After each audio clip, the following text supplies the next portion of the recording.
The tale commences within the Lynbresh Manor, where the royal wizard, Jenesia, attempts a time travel spell. The incantation falters, and she begins to cough up blood. She laments her inability to journey back in time for Prince Xavier. Xavier rushes to her side, pleading, asking if she knows a way, explaining that his very ascension to the throne hinges upon it. He stresses its critical importance, calling it the lifelong ambition of his father, Emperor Skook. Despite Genesia's formidable power, she informs him that returning to the past is impossible, as no one has ever succeeded. Desperate, Xavier grips her shoulders, begging for her help, reminding her of the mistreatment he endured at the palace as an illegitimate prince. Jenesia recalls the emperor's decision to grant his illegitimate children royal status without naming an heir, which ignited a clandestine struggle among the princes. Though Jenesia held no interest in power herself, it pained her to witness Xavier tormented by his siblings. Xavier takes Genesia's hand, imploring her aid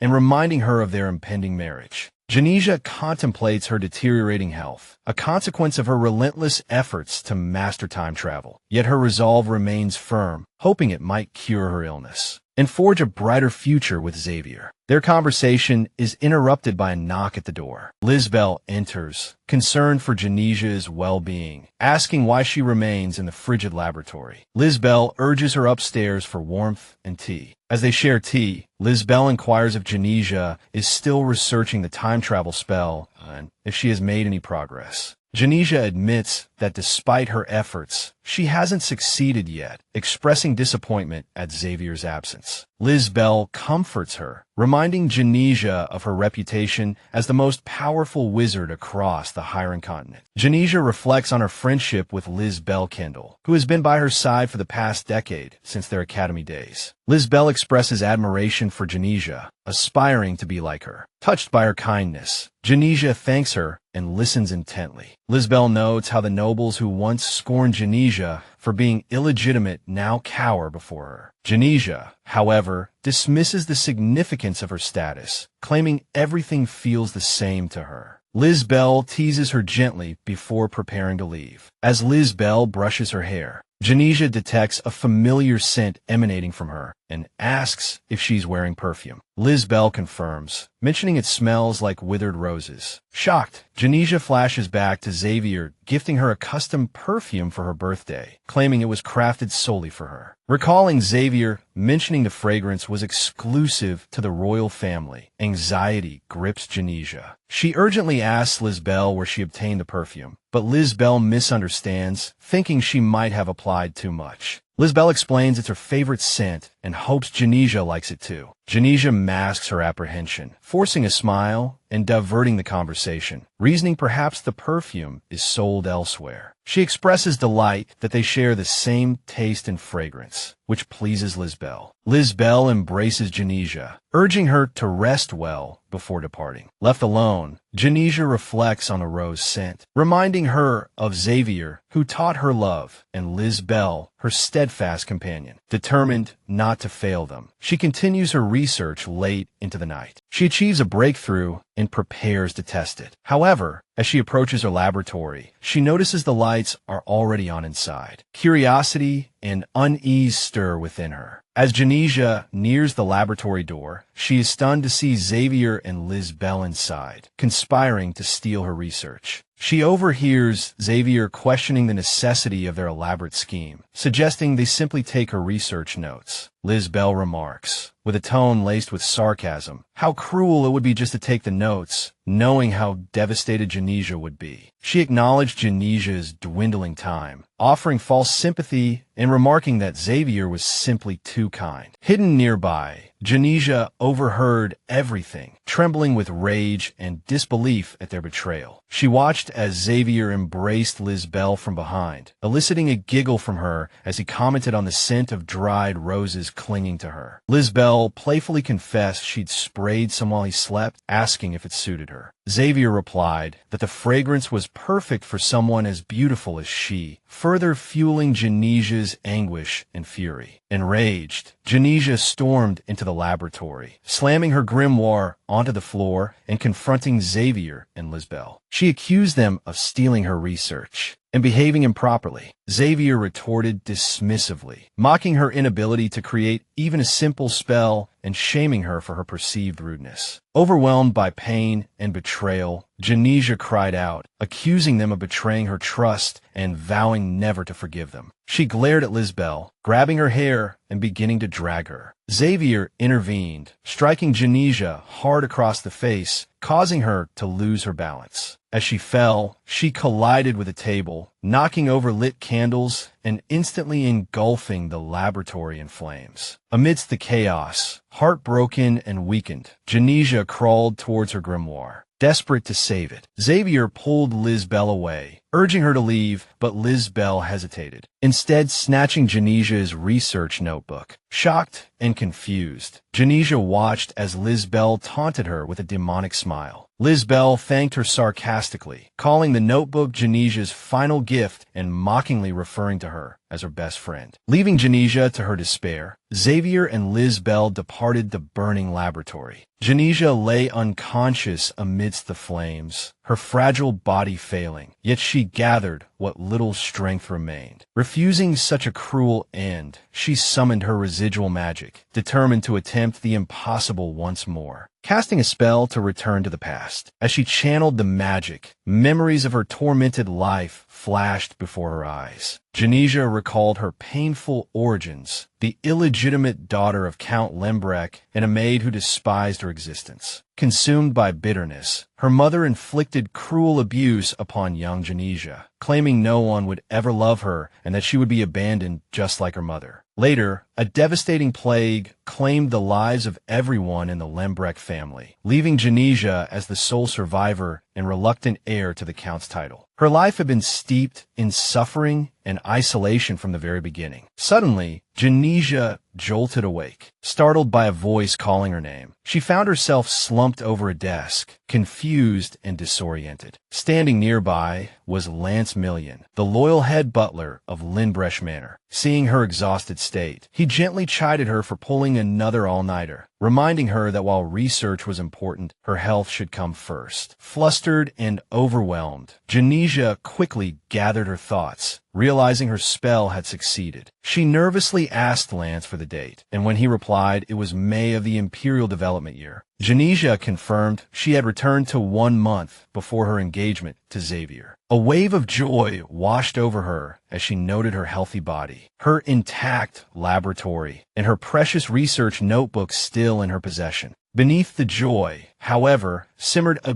burning rage towards Xavier and Lisbel for their calculated betrayal and attempted murder. She vowed never to forgive them, determined to change her fate. Later, while resting in the garden, Jenesia reflected on the betrayal. Just as her anger began to resurface, a familiar voice interrupted her thoughts, calling her name. She recognized it instantly, her hands clenching tightly. It was Xavier, approaching her with a pleasant smile. He greeted her warmly, expressing delight at finding her in the garden, claiming fate must have brought them together. Jenesia quickly withdrew her hand, recoiling from Xavier's touch. Jenesia ignored his attempts to curry favor, declining his offer of a gown for the upcoming ball, stating she was quite content with the one she already possessed. Xavier, perplexed by the sudden shift in her demeanor, wondered if he had somehow displeased her. Meanwhile, Jenesia silently recalled his betrayal with Lisbel, her frustration mounting with each passing moment. Lance arrived, informing Xavier that Jenesia had been working late in a laboratory. Though inwardly irritated by her actions, Xavier maintained a polite facade, redirecting his displeasure towards Lance instead. He questioned the butler's timing. As Xavier moved towards Lance, intending to reprimand him further, Jenesia intervened decisively. She stepped forward protectively before Lance, asserting confidently that mistreating her staff was tantamount to mistreating her. With a resolute gaze, she inquired if this was his way of showing disrespect towards her. Visibly flustered, Xavier attempted to defend himself, claiming it was all a misunderstanding. However, Jenesia calmly dismissed him, stating she was tired and suggesting he see himself out. As she walked away with Lance, Xavier hesitated, unsure how to respond. Observing the scene from a hidden vantage point, Lizbel wore a sly smile. She wondered why Jenesia, who had always sought to please Xavier, had suddenly altered her behavior. Later, as Lance poured tea for Jenesia, he asked if she intended to refuse the fourth prince. She confirmed without hesitation, expressing her resolve to sever ties with Xavier. Inwardly, she felt a pang of nervousness, unsure how to explain her abrupt decision to Lance. Yet, Lance simply acknowledged her choice. He reminded her of her responsibilities as the master of the Lembrecht household and the importance of remaining vigilant. Touched by his loyalty, Jenesia smiled and nodded in agreement. Lance inquired if Jenesia had alternative plans. She conceded that gently refusing Xavier wouldn't suffice. Lance suggested she consider a union with a young man from a prominent noble family. Jenesia dismissed the idea.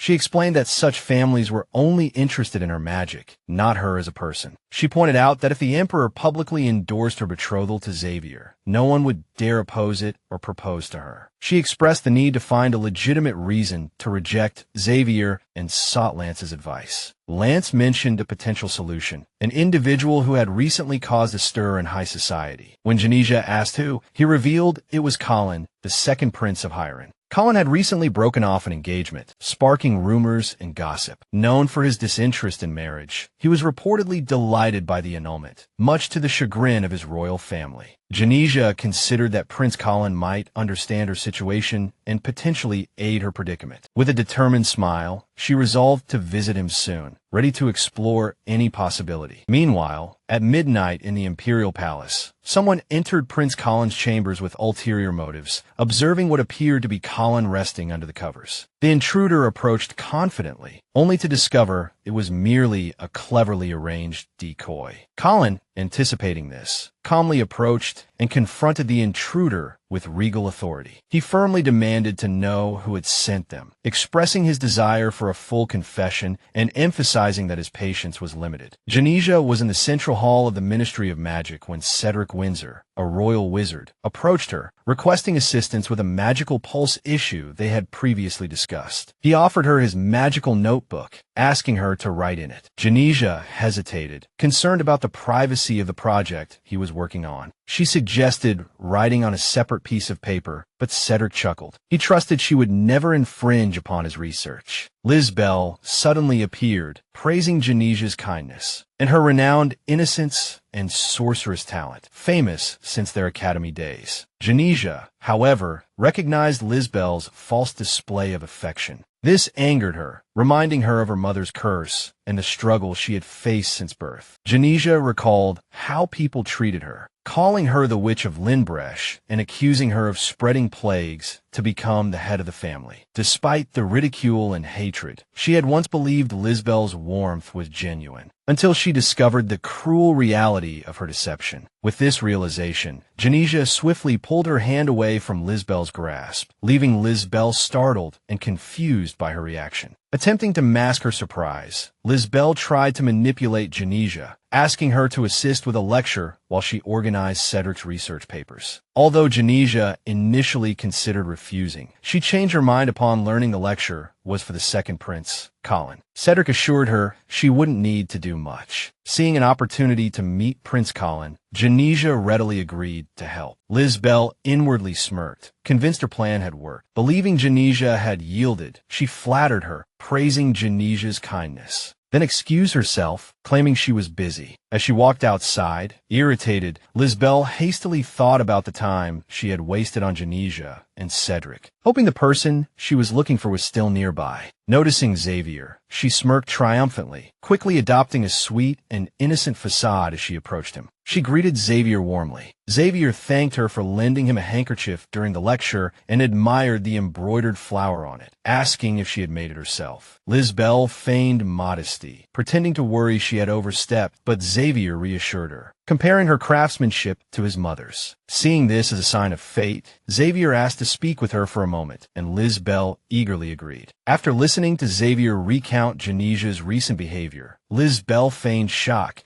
exclaiming disbelief at her actions. Xavier put on a concerned facade, lamenting how Jenesia acted as if she didn't need someone like him, treating him with unexpected coldness. Liz Bell gloated inwardly, hiding her true feelings with a secret smile. She thought about how ungrateful Jenesia was, and how irritating it had been when Jenesia used to boast about Prince Xavier. Determined to take him from Jenesia permanently, Liz Bell pretended to cry, false tears welling in her eyes. She expressed indignation, stating Genesia's behavior was unacceptable, especially when Xavier had been so kind to her. Seeking to win his favor, Liz Bell assured him she would never treat him so disrespectfully. Moved by her words, Xavier took her hand, pulling her closer, and asked what she would do if she were in Genesia's position. Eager to impress Xavier, Liz Bell replied that she would do anything for him. Later that afternoon, events began to unfold in the drawing room of Prince Colin's winter palace. Cedric started writing on a board and cautioned Jenesia, implying the second prince was a formidable figure. Curious, Jenesia asked why he thought so. Cedric explained with slight anxiety that the prince had recently purged the borderlands of demonic beasts with astonishing efficiency, suffering no casualties among his men, and had returned unscathed himself, earning him the fearsome nickname Incarnation of the Devil. Despite this, Cedric mentioned the royal knights held the prince in high regard, admiring his extraordinary swordsmanship. Jenesia considered his abilities merely indicative of his talent. She thus began piecing together the assessments about him. Just then, Prince Colin himself entered. Cedric, visibly flustered, greeted him, introducing himself and Jenesia as his assistant for the day. Jenesia stepped forward, calmly greeting the prince and introducing herself. Colin stared at her intently, making Jenesia nervous. However, she managed to maintain a composed demeanor and a smile, thinking that while he might not be an easy person to approach, he was exactly the ally she needed. As the lecture progressed, Cedric and Jenesia guided Colin through the intricacies of magic. During their discussion, Colin casually mentioned the countless assassination attempts he had endured, expressing uncertainty about when they might ever cease. Steering the conversation back to magic, Cedric pointed out that the earth element was the most difficult to master, noting that only 9 magicians possessed this ability, with Lady Lembrek, referring to Jenesia, being one of them. Upon hearing this, Colin glanced towards Jenesia. She met his gaze with a confident wink and subtly gestured for him to look down. Puzzled, he followed her cue and noticed a slip of paper tucked within a book. He retrieved the note and began to read it quietly, his curiosity piqued. Sensing the lecture was drawing to a close, Cedric suggested they conclude for the day. Colin, now more intrigued, responded that he would report to His Majesty how insightful the session had been. Before departing, he turned to Jenesia, his tone firm as he commanded her to follow him, the abrupt request leaving her both surprised and curious. Jenesia followed Colin, her heart pounding, thrilled at how smoothly her plan seemed to be unfolding. However, Colin addressed her in a stern voice, admitting that had he not been preoccupied with his current troubles, he would have ignored her message, the note she had passed him. On that slip of paper, she had asked if he was weary of the endless assassination attempts. He demanded she explain her audacious proposition. As Colin questioned her intentions, Jenesia, though slightly nervous, stood firm, explaining that she wished to strike a deal with him. She proposed a sham relationship. She would offer magical protection against future assassination attempts in exchange for his backing. Curious, yet skeptical, Colin asked why she had chosen him for such an arrangement. Jenesia confidently stated that his composed, cool-headed, and rational nature made him the ideal candidate. She clarified that she held no interest in love or marriage. She merely sought to avoid being exploited for her magic and wished to dedicate her life to research under his protection for a period of 1 year. Still unconvinced, Colin pressed her on how she planned to thwart further assassination attempts. Jenesia revealed her ability to predict future attacks using magic. Intrigued, Colin confessed he had considered magical solutions but had never received a clear answer. With a faint, triumphant smile, Jenesia confidently replied that it was only because he hadn't asked her. Jenesia thought back to her knowledge of the future, recalling how, before she had traveled back through time, this second prince had lost his right arm in an explosion. Plagued by continuous assassination attempts and desperate for a solution, he had sought help from the Ministry of Magic, hoping to create a danger detection device, though their efforts had failed. Determined to alter the past, she presented Colin with a magical ring she had crafted herself, explaining that it would turn red when danger approached. She assured him he had nothing to lose by giving her a chance. Just as she handed him the ring, Colin's guards arrived. They voiced their skepticism about her proposal. One warned him against trusting magicians, citing their propensity for betrayal, while another suggested they could eliminate her immediately if Colin commanded it. Despite their objections, Colin instructed them to keep an eye on Jenesia and monitor her movements. When asked why he was even considering her offer, Colin pointed to the fearless determination in her eyes. He also felt a strange sense of familiarity towards her, concluding that he truly had nothing to lose. As Jenesia stepped outside, she walked with heavy steps, replaying the meeting with Colin in her mind. He wasn't as intimidating as she had anticipated, she murmured to herself. She sighed, conceding that at least he had heard her out, unlike someone else she knew. Her thoughts were interrupted by the approach of Xavier and Lisbel. Their enthusiastic greetings only served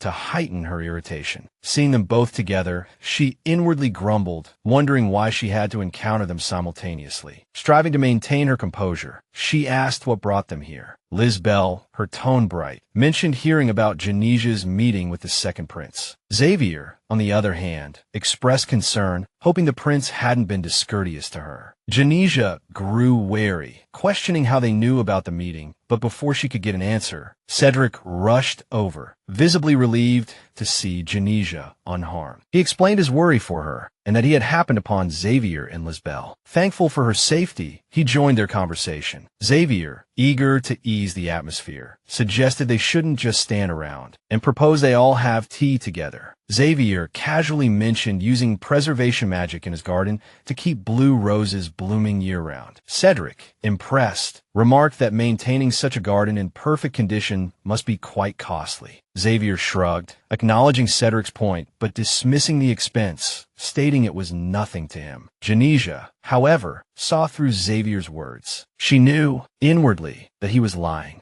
Xavier had already spent all his money maintaining appearances. His focus on impressing others with a lavish palace, while neglecting his own estate, had led to financial difficulties. He was merely an empty shell, unable even to pay his own staff's wages. Lisbel directed a look of admiration towards Xavier, smiling at him and praising his palace, suggesting it reflected his character. She subtly brushed his leg under the table, attempting to conceal her flirtation. Then she remarked how fortunate Jenesia was to have such a suitor. Xavier basked in the attention, returning a charming smile and accepting the flattery. Jenesia, annoyed by the interaction between Lisbel and Xavier, thought to herself that they truly deserved each other. Lisbel, with a hint of jealousy, told Jenesia how lucky she was, wishing she could meet someone like Xavier herself. Cedric, sensing the tension and discomfort, muttered something about having business to attend to and excused himself. Jenesia felt puzzled, wondering what had prompted his sudden departure. Xavier continued to flatter Jenesia, asking if she could truly command all four elements,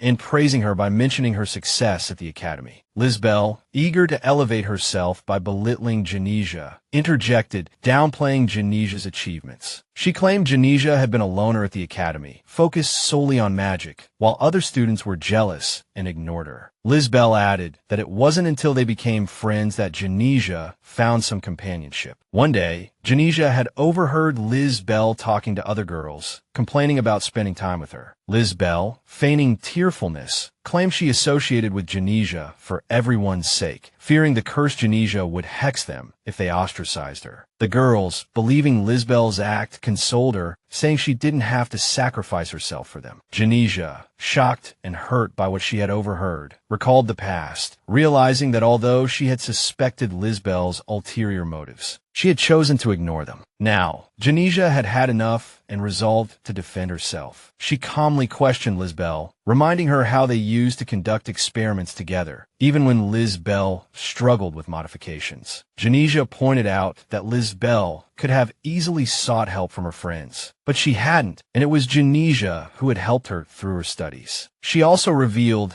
that two classmates had once thought she was monopolizing Lisbel's time. Lisbel scoffed, annoyed, dismissing Jenesia's words. Jenesia casually mentioned Lisbel dating two boys simultaneously, striking a nerve and catching Lisbel completely off guard. Flustered and anxious, Lisbel tried to deny the accusation, claiming the relationships barely overlapped and that Jenesia must be mistaken, trembling with irritation. Lisbel couldn't believe Jenesia would dare bring this up in front of Xavier. Watching Lisbel's discomfort, Jenesia feigned innocence, claiming she might be mistaken, all while maintaining a calm demeanor. Xavier laughed it off, suggesting a walk in the garden, leaving Lisbel standing there alone. Watching him walk away with Jenesia, Lisbel, left behind, seethed with anger, unable to accept Jenesia's audacity. Malice sparked within her. She vowed to make Jenesia understand her place, plotting her next move with a smug smile, convinced Jenesia could never surpass her. Flashback, a cup drops and shatters. Someone rushes to Lisbel's side, blaming Jenesia. They rudely demand an apology from Jenesia, calling her scum and claiming she broke the beaker intentionally. The accusations escalate, claiming Jenesia spread plague within her family to seize their fortune and was now targeting Lisbel. Tears welling in her eyes, Jenesia swallowed the injustice, thinking she had merely warned Lisbel not to mix the two potions. She recalled how Lisbel always twisted her advice into condescending lectures. Return to present. Lisbel smirked, mocking Jenesia.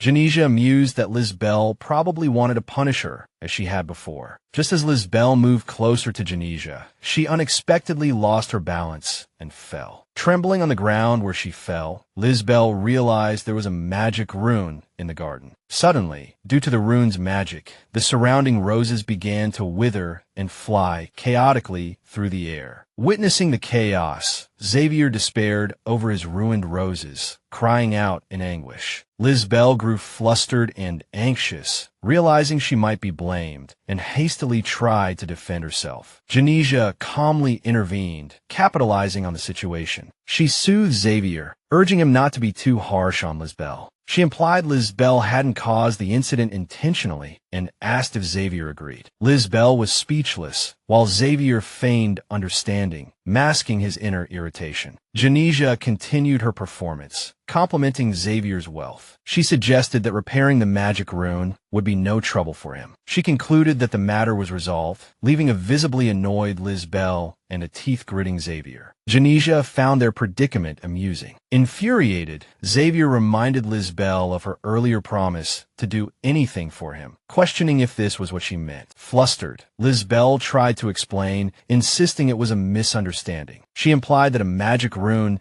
couldn't be erased so easily. She accused Jenesia of being involved, desperate to shift the blame. Xavier shouted angrily, cutting off Lisbel's attempt to deflect responsibility. He refused to believe Jenesia could be so vile. Though startled and beginning to sweat, Lisbel persisted, trying to convince him by claiming Jenesia hadn't been acting like herself lately, almost like she was a completely different person. Xavier pondered this, admitting Lisbel had a point. Jenesia had indeed started resisting his advances recently. Lisbel seized the opportunity. Reaching for Xavier's hand, she offered to help uncover the truth. She promised to keep an eye on Jenesia at the Ministry of Magic and report any irregularities, emphasizing her earnestness and loyalty to him. Flashback to several months prior. At a grand celebration, Xavier first noticed Jenesia. Contempt filled him as he wondered what someone like her was doing there, dismissing her as a country bumpkin. He questioned how she had even gotten in, feeling his appetite vanish despite the fine wine in his hand. However, one of Xavier's companions praised his eye for talent, perhaps hinting at qualities in Jenesia he hadn't yet perceived. At the party, Xavier questioned Lord Valentine's comment about his eye for talent. Lord Valentine explained that the lady was Miss Jenesia Lembrecht, the youngest royal mage in history. He elaborated on her unparalleled abilities, mentioning how most wizards could only control a single element. Yet Jenesia commanded all four without needing magic stones for simple runes. He proudly displayed the prosthetic hand Jenesia had crafted for him, hailing her as a star of the magical world. Xavier was stunned by this revelation. He began contemplating how to use Jenesia for his own schemes, recalling his father's directive to find a way back, to secure the line of succession. A cold smirk touched his lips as he plotted to exploit Jenesia's extraordinary talents. Returning to the present moment, Xavier smiled and agreed to Lisbel's suggestion, feigning trust in her just for this one occasion. Jenesia walked away, humming cheerfully, satisfied with the outcome of her earlier plan. She mused on how perfectly she had manipulated the magic rune, feeling a wave of relief. Suddenly, she froze, noticing someone standing before her laboratory door. Hesitantly, she approached and inquired if there was something they needed. The figure turned, greeting her and confirming he was indeed in the right place, recognizing her immediately. He stated calmly that it had been quite some time since their last meeting. Soon, they were seated together, and Jenesia asked the purpose of his visit. She questioned whether the second prince had sent him to monitor her. The man, Manuel Sieta, a member of the second prince's field team and her junior from the academy, nonchalantly ate his ice cream. He brought up her unusual proposal to the prince, a fabricated relationship, explaining that the prince wished to ensure she harbored no ulterior motives. He further clarified that only certified wizards were permitted entry into the Ministry of Magic, and he was the sole wizard within the prince's private circle. Jenesia mused inwardly that she hadn't expected the second prince to place his trust in her so quickly. She quietly asked Manuel if he should really be admitting that he was surveilling her. Manuel replied with indifference that he usually tried to remain undetected, but he doubted he could maintain secrecy from her. He recounted expressing this concern to the prince, whose response was that he could be forthright if necessary, but must report every single detail. Hearing this, Jenesia perceived an opportunity to demonstrate her value. She casually mentioned her research into restoration magic, and with a gesture, cast a spell upon Manuel's ice cream to showcase her skill. Manuel was taken aback, aware that no one had ever succeeded in creating a spell for restoration magic. Jenesia explained that it wasn't technically restoration, but reversion, a form of magic that turned back time for objects, a concept she had discovered following her own journey through time. Manuel marveled at her ingenuity and talent, realizing she possessed the capability for groundbreaking magical innovations. Jenesia gave a faint smile, murmuring that not many wizards could wield such magic, and requested Manuel put in a favorable word for her with the second prince. Manuel gazed at her, admiring her brilliance, thinking she was just as remarkable as ever. Curiosity piqued. He asked if this was her reason for sharing the details of her latest research with him. Manuel then picked up a notebook and a sword, remarking that her rapid transfer between departments was facilitated by Lord Windsor's influence. Surprised, Jenesia asked if he was also proficient with a sword. Striking a confident pose, Manuel revealed he had learned a few things from the second prince, Colion, whom he described as an exceptional swordsman. Jenesia chuckled, teasing him for praising Colion so effusively, thinking to herself that Manuel resembled a loyal, large puppy. Manuel eagerly affirmed his admiration for Colion, adding that he held her in equally high regard. Jenesia recalled Manuel from their academy days, how he had constantly lived in the shadow of his older brother, Lopez, the pride of the Sieta family. She found it amusing to witness his current cheerful disposition, a facet of his personality she had never noticed before. Manuel casually inquired if Jenesia had ever considered using magic to correct her eyesight. Jenesia replied that she was quite content with her glasses and asked him why he brought it up. He admitted he was quite curious about what she looked like without her glasses. Slightly flustered by his words, Jenesia laughed it off, changing the subject by suggesting they grab something to eat together, offering to treat him at the cafeteria. Jenesia cheerfully encouraged Manuel to eat well so he could work hard. Manuel thanked her gratefully. Suddenly, Lizelle appeared, interrupting their meal, accusing Jenesia of starting without waiting for her. Jenesia, inwardly annoyed, wondered why Lizelle was even there, thinking she should have kept her distance after the incident in the rose garden. Ignoring Genesia's displeasure, Lizelle sat down beside her, looking Manuel over dismissively and commenting on Jenesia dining with another man, asking if the fourth prince knew about it. Jenesia remained calm and composed, continuing her meal and casually remarking that she didn't care. Lizelle, visibly provoked, couldn't comprehend Genesia's indifferent attitude. Manuel formally introduced himself to Lizelle, stating he was Manuel Sieta and would be assisting Lady Lombresh. Upon learning he was from the prominent Sieta family, Lizelle's face immediately lit up with excitement. She introduced herself as Lizelle Kendall, proudly mentioning her own family, and declared that since Manuel was Genesia's junior, she would treat him as her junior too. Manuel, maintaining a firm demeanor, suggested that since they were both assistants, they should converse formally. Attempting to belittle him, Lizelle brought up his older brother, Lord Lopez Seta, praising his renowned manners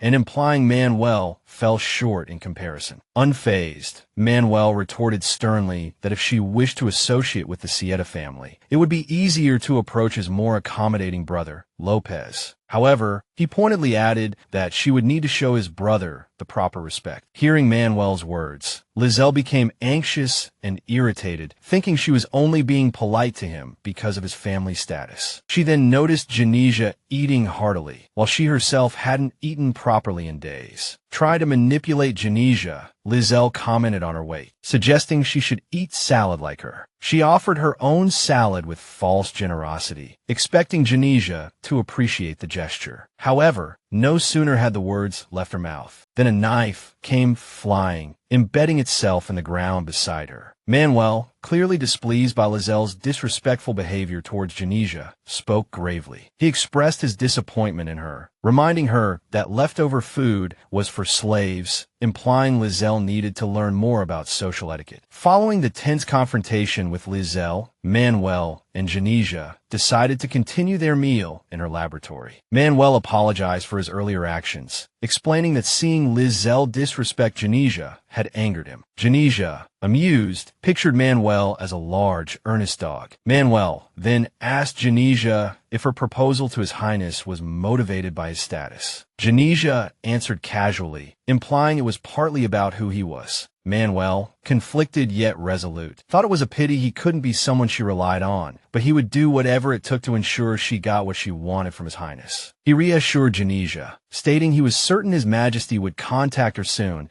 and that he would help her secure her deal with him. In Prince Callion's office, Manuel reported that Jenesia seemed intent on rejecting the fourth prince's proposal before he could even make it. When Callion asked Manuel for his opinion of Lady Lombresh, Jenesia, Manuel praised her enthusiastically, describing her as a beautiful person inside and out, and the maid she respected most. Callion seemed lost in thought as a maid entered with wine, asking if she should open it. Callion noticed his ring glowing red, a sign of danger. He recalled Genesia's warning that the ring would turn red when it sensed danger. Realizing the maid was an assassin, Callion ordered Manuel to block the exit. The maid was shocked that Callion had seen through her intentions. With a faint smirk, Killian instructed her to inform Madame Lombresh that they had struck a deal and he would visit her soon. Lizelle reminisced about her past, feeling she had always been the center of attention. Showered with praise, people around her affirmed her admirability and questioned why she associated with someone like Jenesia. In a flashback, Jenesia gifted Lizelle a magical item. Lizelle feigned gratitude, secretly delighting in the opportunity to exploit Jenesia. Lizelle manipulated Jenesia again, commenting on her dress. Jenesia naively believed her. A few days later, Jenesia brought the dresses to Lizelle, convinced they didn't suit her. Lizelle continued her successful manipulation of Jenesia, using her for personal gain. Lizelle plotted her revenge against Jenesia, believing Jenesia was nothing before she came along. She resolved not only to snatch Prince Xavier from Jenesia, but to take everything from her, making Jenesia crawl back and beg. Lizelle then approached Xavier, slandering Manuel and Jenesia, implying an improper relationship between them. Xavier dismissed it, deeming Manuel utterly unworthy of someone like him, a member of the royal family, telling Lizelle to repeat her words when needed. Later, in Genesia's laboratory, Jenesia was thrilled to hear Prince Xavier had agreed to the contractual relationship, crediting Manuel for the success. However, confusion struck when a knock came, and Lance announced Prince Xavier was waiting. In the drawing room, Jenesia wondered why Xavier would be there. Outside, people whispered that Xavier was visiting his fiancée, speculating Jenesia might have used a love potion on him. Inside, Jenesia asked Xavier why he was there, only for him to unexpectedly drop to one knee, present a ring, confess his love, and promise to make her happy for life. A wave of nausea hit Jenesia as she recalled him saying the exact same words before, only to betray her. She refused the ring, stating she desired a marriage based on love. Shocked and furious, Xavier demanded to know what she meant, accusing her of lying and having someone else in her heart. Before Jenesia could answer, Lizelle interjected, shouting that Jenesia was toying with Xavier's feelings and claiming to know everything she did behind his back, positioning herself as a concerned friend. Feigning innocence, with false tears in her eyes, Lizelle accused Jenesia of secretly meeting Manuel Sieta, claiming it was wrong to be involved with two men simultaneously. She dramatically declared, "I know you've been secretly meeting Manuel Sieta. It's wrong to see two men at the same time." Hearing this, the surrounding crowd began to murmur, questioning Genesia's character. Two men at once. They gossiped. Lizelle wouldn't lie about something like this. Some even sympathized with Lizelle, saying it must have been hard for her to say that, while others judged, Jenesia will lose both love and friendship. They also brought up her notoriety as Madame Lambrecht's daughter. The gossip continued, like mother, like daughter, implying Genesia's actions must mirror her family's reputation. As the rumors spread, Jenesia grew increasingly angry, but Lizelle continued her manipulative act, saying, "If you were involved with two men, if you repent for your actions." Jenesia confidently declared she loved someone else, and they were already engaged. She explained Manuel was merely a bridge between them, and that Prince Xavier had never formally courted her. She questioned how she could betray someone she wasn't even dating, emphasizing Xavier had only been begging for a chance, which she didn't consider dating. This enraged Xavier, who raised his hand to strike her, roaring that she should know her place. Before his hand could land, Killian intervened, catching Xavier's wrist and questioning his actions. Killian then pulled Jenesia closer, holding her hand gently while gripping Xavier's wrist painfully hard, demanding how he dared lay a hand on his Killian's fiancé. Xavier, in pain, asked if Killian and Jenesia were a couple. Killian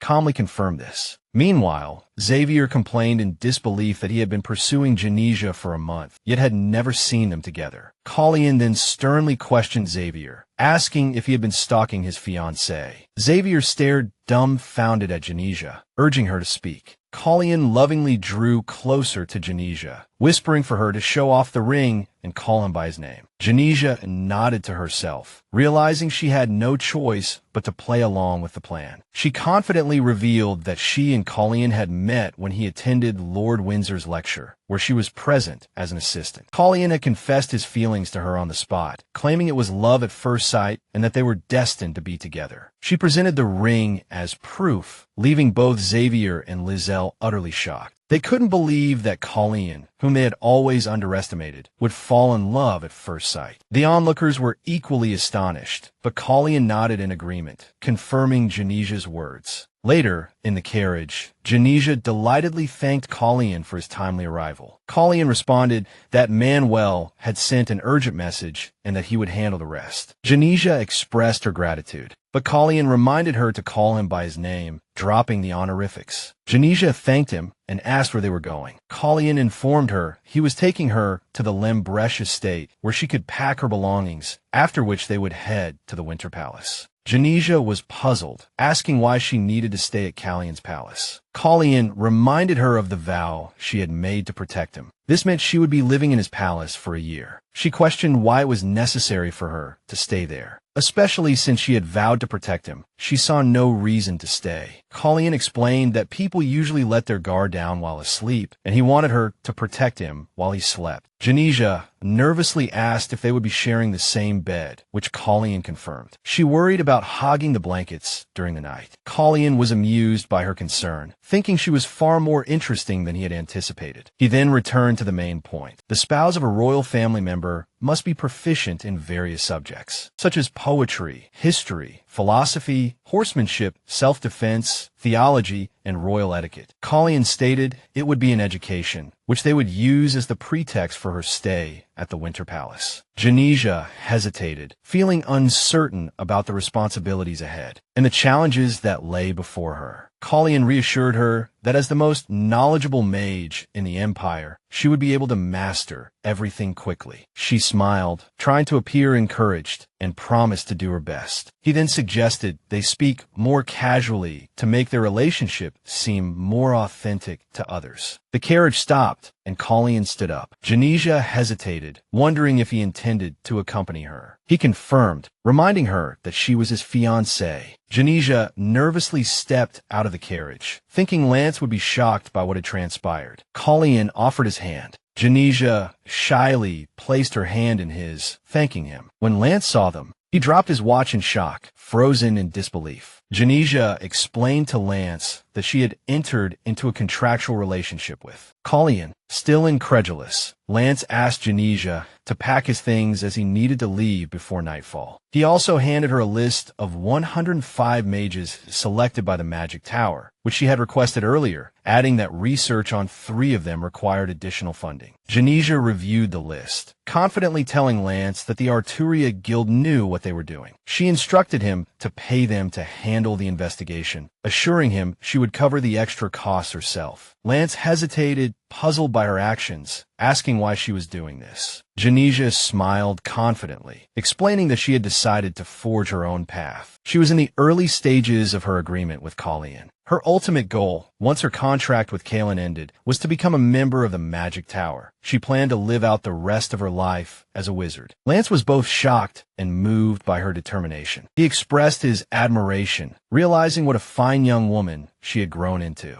Jenesia nodded, explaining that she no longer wanted to take shortcuts. She believed in challenging herself, tackling problems she never thought she could solve. She was determined to keep moving forward, embracing her journey. Later that evening, at the Winter Palace, a man bowed and greeted Jenesia. He introduced himself as Rupert Bolton, the private assistant and head steward of the Winter Palace. His stern gaze made Jenesia shrink back uncomfortably. Colleen then spoke, instructing Rupert to serve as Jenesia's private assistant and familiarize her with the surroundings for the night. He emphasized that lessons would begin the next day and told Rupert not to overwork her. Rupert responded to the command with a simple yes, "Your Highness," before handing Jenesia a stack of books. Jenesia was shocked and anxious at the sight of the task. Rupert coldly informed her that this was merely the material she needed to review for the night. He added that if she struggled, he was prepared to report to the prince that she failed to meet the standards expected of His Highness's fiancé. Jenesia thought to herself that she had endured worse before and couldn't understand why Rupert was so hostile towards her, wondering if it was because of her origins. She reminded him they would part ways after a year, asking if he wasn't being excessive. Rupert admitted he didn't fully trust her yet, explaining that only a few knew about the assassination attempt against Colleen, and it seemed strange that she was aware of it. Jenesia realized Rupert's hostility stemmed from his concern for Callion's safety, not malice. She assured him she wished for Callion's long life and health and promised to do her best during her stay at the Winter Palace. Jenesia vowed to prove herself, stating she wouldn't leave the study until she had memorized everything. Eventually, exhausted, she collapsed onto the desk. After answering all of Rupert's questions, Jenesia felt proud of herself, but exhaustion hit her as she wondered where her bedroom was. Colleen picked her up as she slept and carried her to her bedroom. She woke briefly, blinking sleepily, thinking she was dreaming. Colleen noted how tired she looked, and she replied that she was exhausted from memorizing 40 books. Colleen frowned, considering whether to speak to Rupert about pushing her too hard. However, Jenesia reassured him that Rupert's actions were due to his concern for Callion's safety after the assassination attempt. In her sleepy state, Jenesia accidentally revealed that Colleen had requested a preventative device from the Ministry of Magic. Colleen was surprised and puzzled by this. As he laid her on the bed, Jenesia continued to talk in her sleep, expressing envy that so many people cared about Colleen. She mentioned Manuel and Rupert, wishing someone had done the same for her. She concluded with a heartfelt sentiment, dreaming how ecstatic she would be if she received such care and support. This left Colleen taken aback by her words. The next morning, Jenesia felt awkward and hesitant eating breakfast in front of Colleen. Still weary, she started to doze off. Noticing her fatigue, Colleen suggested she take the day off, adding that Manuel would send a message to the Ministry of Magic for her. Jenesia gratefully agreed. Colleen mentioned canceling the appointment with the tailor. Confused, Jenesia realized Rupert might have mentioned it the day before, and asked if this was part of her lessons in becoming his partner. Colleen explained that, as the prince's fiancé, she had to dress appropriately. Recalling Lazelle's comment about her lack of interest in fashion, Jenesia mumbled that it was true. She had never been interested in dresses before. Colleen apologized for his potentially impolite words, clarifying he never meant to imply any inadequacy on her part, realizing then that she had just inadvertently spoken her thoughts aloud. Jenesia smiled reassuringly, acknowledging his kindness and consideration, which starkly contrasted with the rumors surrounding him. Two cheerful seamstresses entered, introducing themselves and expressing their delight at meeting Jenesia. They emphasized their boutique's renown for exquisite custom gowns, feeling honored to present their work to her, and invited Jenesia to view the dresses. Guiding her into a room brimming with beautiful dresses, sandals, shoes, and accessories, they left her marveling at the collection. As the seamstresses began taking Jenesia's measurements, they politely requested she raise her arms and remove her glasses. Noticing her features, they exclaimed excitedly, calling her an uncut gem and suggesting vision correction surgery. They remarked it was a pity to hide her beautiful eyes behind thick lenses. Jenesia blushed, having never been complimented on her eyes before, and hesitantly mentioned she would consider the vision correction. The ladies enthusiastically encouraged her, expressing their excitement. After changing into one of the outfits, her transformation was so stunningly beautiful that Colleen was momentarily struck speechless. Jenesia, her vision blurred without her glasses, was puzzled by his reaction. Colleen instructed her to try on another gown. She changed into several dresses, one after another. The seamstresses marveled at how perfectly each suited her, showering her with compliments. However, an exhausted Jenesia hesitated, finally crying out that she couldn't take any more. Colleen, blushing, decided to purchase everything the seamstresses had brought, telling her she could try the rest later. He entrusted Rupert with handling the remaining arrangements. Rupert was taken aback by Colleen's sudden interest in expensive clothing and accessories. Jenesia hastily put her glasses back on, insisting she didn't need all the dresses and doubting if they even suited her. Colleen smiled reassuringly, telling her she would look lovely in anything she wore. She turned away shyly, mentioning he had seemed busy earlier. Colleen explained he was preparing for the upcoming tournament. Jenesia recalled the tournament being the Empire's most popular festival held biennially. She remembered that in the past, the first prince, Jurgen, had won the championship. The sorceress Nia Nocturne was the runner-up, and Xavier placed third. However, Colleen had been injured in an explosion, which she had assumed was an accident. Now, she suspected the explosion might have been aimed at him. As she wondered aloud who decided the match order, Colleen explained it was determined by drawing lots based on age. Jenesia suggested drawing the lot for him, offering to help protect him. She asked him to trust her one more time, and after a brief pause, Colleen agreed. He then invited her to accompany him to the drawing. Jenesia and Colleen arrived at the central palace, where she noted the biting cold, wondering if cooling magic had been installed. Colleen explained the cold was likely to mask the stench of corpses, and assured her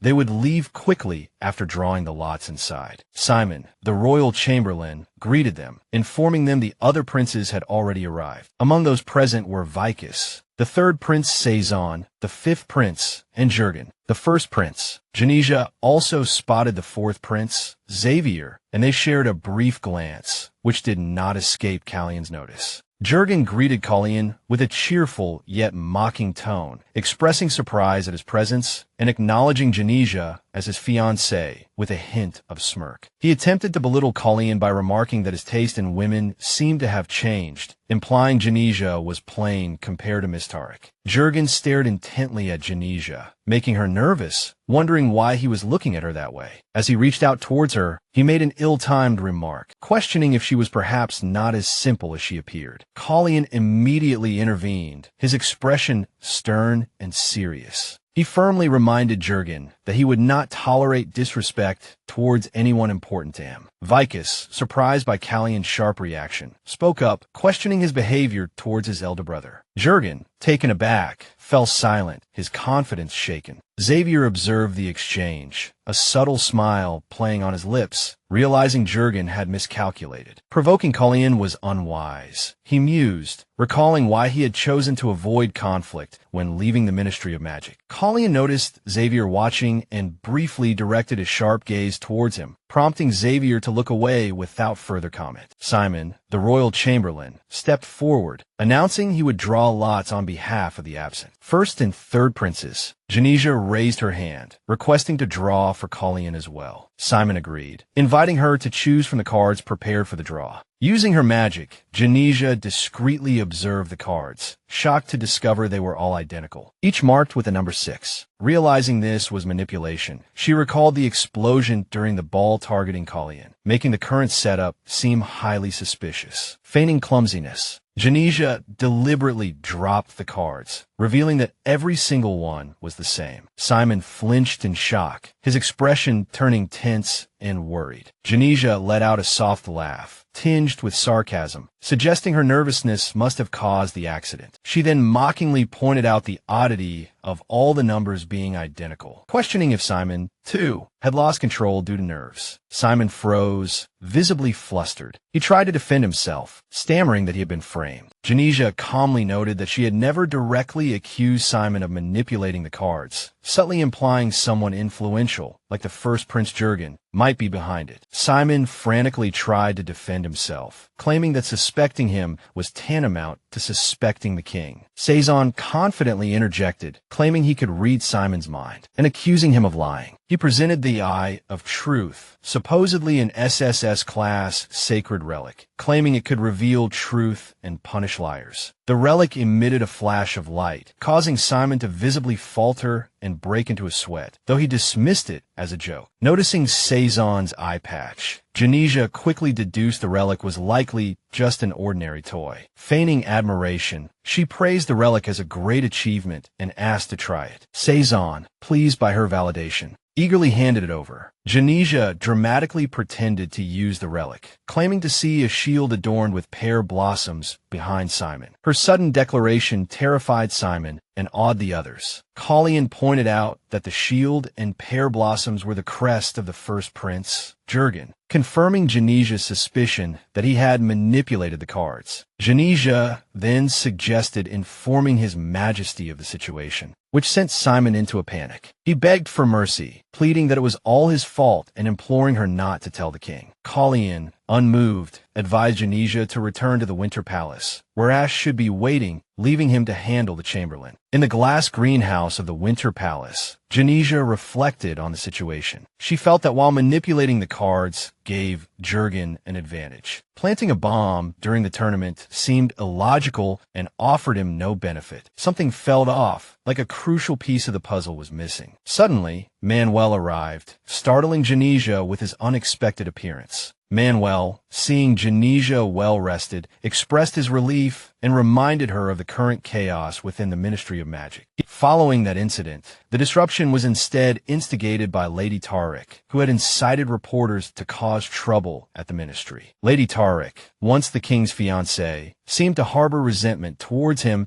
and was now using the press to tarnish his majesty's reputation. Although Jenesia found herself agreeing with some of Lady Tarek's points, she found the situation irritating. Manuel warned that if Jenesia returned to work, the reporters would likely turn their attention to her, spreading falsehoods to the public, especially with the inauguration party approaching. He advised her to lay low for the time being. Curious, Jenesia asked if she would encounter Lady Tarek at the inauguration party, and Manuel confirmed her attendance was certain. Feeling confident, Jenesia resolved to prepare herself for the upcoming challenge. She thanked Manuel for the warning and inquired about Lord Windsor, concerned about Cedric's well-being. Manuel replied that Cedric seemed to be in good spirits. This led Jenesia to wonder if her previous assumption about Cedric harboring feelings for Lizelle was mistaken, as he didn't appear saddened by her transfer. Shyly and hesitantly, Manuel suddenly asked Jenesia if she could save a dance for him at the inauguration party. He acknowledged that His Highness would claim the first dance, but expressed his earnest hope to dance with her if her dance card had any openings. Touched by his sincerity, Jenesia felt a wave of emotion, recalling her own experience of being unable to find a partner at her academy graduation party. In her memory, Lizelle had taunted her, boasting about the countless letters and invitations she had received while mocking Jenesia for having none. Lizelle had sneered that at least Jenesia didn't have to worry about such things. Returning to the present, Jenesia, determined not to let Manuel suffer as she had, decided to help him avoid the loneliness she had experienced. Thrilled at the prospect of dancing with him, she eagerly declared they should start practicing her dancing skills immediately. Visibly pleased, Manuel beamed at her response. Afterwards, Jenesia began to practice dancing. However, she found her movements stiff and clumsy. Sighing, she admitted that while she understood the theory, the practical application was much harder than she had anticipated. Considering her lack of experience in social events, she knew Lizelle would likely attend the party. Feeling uncomfortable in her dress and heels, Jenesia struggled to focus, starting her practice anew from the beginning, determined to improve. As she practiced, Jenesia lost her balance and began to fall. But Colleen arrived just in time to catch her. Startled, she called out his name. Colleen reassured her, advising her to take it one step at a time. He guided her hands to his shoulders, instructing her to lean into him, relax, and then gently twirled her, demonstrating the correct dancing technique. Following his lead, Jenesia soon moved with fluidity. Excited and amazed by her progress, Jenesia praised Colleen as a wonderful teacher and asked if she was ready for the party. Colleen, however, seemed puzzled by her concern. Jenesia explained her fear of embarrassing herself and, more importantly, ruining Colleen's reputation with her poor dancing at the ball. She mumbled that she wasn't as graceful in social settings as Lizelle. Colleen comforted her, telling her not to worry. He revealed he had struck a deal with the royal chamberlain, Simon, and Prince Jurgen. In exchange for their silence regarding the manipulated drawing lots, Simon had persuaded the king to conduct the drawing himself. Furthermore, Jurgen had convinced the queen to bestow a personal gift upon Jenesia, a significant gesture, as the queen was the leader of high society. Receiving such a gift signified Jenesia's acceptance by the queen herself. Colleen assured her that should anyone dare to mock her, it would be akin to mocking the queen, and no one would dare slight her. Everything was arranged. Jenesia simply needed to enjoy the party. Filled with gratitude, Jenesia smiled and thanked Colleen. The seamstresses, surprised to see Jenesia without her glasses, praised her transformation. Jenesia explained that she had used magic to heal her eyesight and requested the seamstresses give her a complete makeover so she wouldn't be recognized. They readily agreed, promising to work their magic. In the Grand Royal Hall, the pre-tournament ball commenced with the arrival of His Highness Xavier Heron, the fourth star of the Empire. Xavier felt satisfied with the situation, thankful that Colleen had discovered Jurgen's attempt to manipulate the cards. Although he was disappointed that Colleen had used the favor owed to him on Lumbretia instead of using it against Jurgen. Prince Colleen Heron, the second star of the Empire, and his fiancée, Lady Lumbretia, made their entrance. Xavier scoffed, but his attention was quickly captured by Jenesia's stunning appearance. She was unrecognizable, and everyone marveled at her new look, whispering amongst themselves. They remarked on how noble and elegant she appeared, unaware that she was the one who had missed her debutante ball. Some even speculated she might be a genius wizard. Xavier stood dumbfounded, finding it hard to believe it was truly Jenesia. As she curtsied before the Empress and the Emperor, she greeted them with formal words, "May the light of the Empire shine, eternally. Empress Theodora Hieron noted how elegant Jenesia looked and commented on the necklace she had gifted her, remarking how well it suited her. She suggested Jenesia lead the first dance as the star of the ball, as it was the most important one. Emperor Skikirin, with a stern expression, ordered the dancing to begin. Jenesia flinched, flustered with anxiety in the emperor's presence, doubting if he was truly human, given his overwhelming aura and youthful appearance despite lacking magic. As the dance began, Colleen gently reminded her to relax and lean on him, guiding her through the steps. They danced flawlessly until Jenesia felt discomfort from her high heels. Colleen noticed her unease and suggested they sit down afterwards, but she insisted she had promised Manuel a dance. Without hesitation, Colleen gently lifted her, placing her feet atop his, assuring her it was deliberate so she could rest while appearing to continue dancing. Jenesia blushed shyly, her heart pounding, worried he might think she was interested in him. The dance concluded amidst applause. Onlookers whispered about how beautiful and harmonious they looked together, speculating about their future and making plans to introduce themselves to Jenesia. Meanwhile, Lisbeth watched the scene unfold, feeling a surge of annoyance and jealousy towards Jenesia. Masking her true feelings, Lisbeth put on an innocent facade, turning to her classmates Meg and Selena with a pretend tearful expression, seeking sympathy. She skillfully manipulated them, stoking their loyalty. Meg and Selena, both former classmates of Lisbeth and Jenesia at the Magic Academy, immediately took her side. Selena devised a plan, predicting Jenesia would soon head to the powder room. She urged Lisbeth to stay and try to capture Prince Callion's attention, while she and Meg conspired to confront Jenesia and handle the situation on Lisbeth's behalf. Jenesia overheard a group of girls discussing her and Callion. They speculated about their relationship, dismissing rumors that they were in love. Some claimed the Emperor had forced Jenesia into the relationship, while others alleged she had dumped Prince Xavier to latch onto Prince Callion. The gossip continued, laced with exaggerated claims, including assertions that Jenesia was a man-killer during her time at the Magic Academy and accusations of blackmail. Jenesia felt irritated by their baseless chatter. Jenesia approached the group, cutting straight into their conversation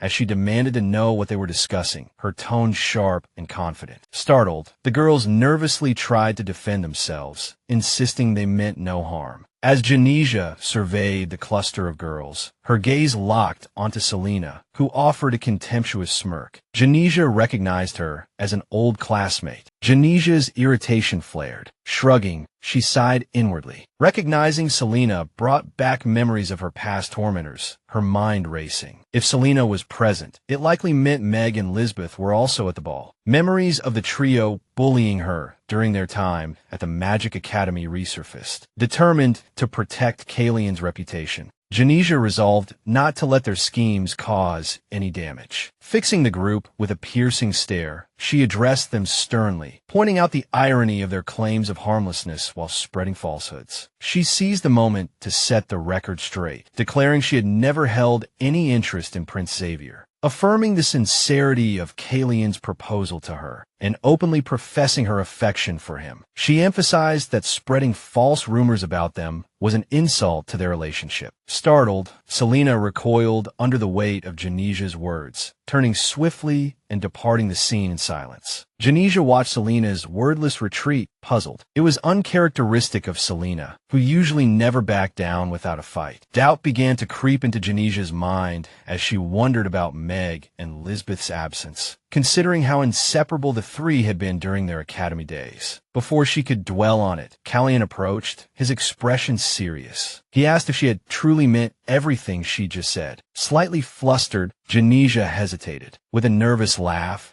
she explained she hadn't been able to control herself in the moment. While she didn't care what others said about her, she couldn't stand them speaking ill of him. Callion felt a mix of surprise and warmth, realizing Jenesia had defended him so fiercely. He admitted her unpredictable nature still managed to astonish him. Noticing Xavier glaring at him from a distance, Callion narrowed his eyes at his brother. Xavier flinched slightly, but held his gaze. Making a bold move, Callion stepped closer to Jenesia, gently took a lock of her hair, and kissed it in full view of everyone, making a statement to all, especially Xavier, who flinched again, his irritation palpable, before turning away. Callian turned back to Jenesia, offering to escort her to the powder room. Her heart pounding, Jenesia hastily declined, flustered, insisting she could manage and trying to divert him by reminding him of his prior plans. She urged him to meet the person he had mentioned first. Finding Jenesia alone, Selena and Meg saw their chance and approached her, sneering mockingly. With a smirk, Meg asked Selena if she was sure about confronting Jenesia. Selena replied confidently, both clearly relishing the moment. They began taunting Jenesia with cutting remarks and insults. Selena contemptuously called her a filthy germ, claiming they just wanted to talk. Uneasy, Jenesia recalled painful memories of Meg and Selena's past bullying. One memory from the Magic Academy stood out. Meg had aggressively confronted Jenesia, accusing her of spreading lies about them. In that moment, Jenesia had been struck, trembling with fear. Meg had yelled at her, accusing her of forgetting her place since Lisbeth had taken her in. Now, Selena grabbed Jenesia's hair, yanking it harshly. She mocked Jenesia, asking what should be done with her. Selena's cruel words continued, making disparaging comments about Jenesia's appearance, suggesting she was already ugly enough and would look even worse if they hit her. Despite the taunts, Jenesia remained frozen in fear, unable to respond, letting the harsh words sting. At this moment, Selena approached Jenesia with a smug attitude, suggesting she join one of their social gatherings. She claimed the club only permitted elegant noble ladies and implied it might be a good chance for Jenesia to socialize and perhaps make friends. Sensing something amiss, Jenesia questioned Selena's true intentions, asking if she had ulterior motives. Selena smirked confidently, dismissing Jenesia's suspicion inwardly. She continued to feign sincerity in her offer. However, her real plan was to distract Jenesia so Lisbeth could make a move on Prince Callian. Growing more assertive, Jenesia demanded an apology from Selena for her past bullying, specifically for calling her a filthy germ. This enraged Meg, who yelled at Jenesia, questioning if she had lost her mind. Selena tried to calm Meg down, but Meg, unable to contain her fury, lashed out, accusing Jenesia of stealing Lisbeth's man. Jenesia was bewildered, having no idea what Meg was talking about. Meanwhile, Selena nervously realized Meg's outburst was causing them to lose control of the situation, which they were supposed to prolong. In a flashback,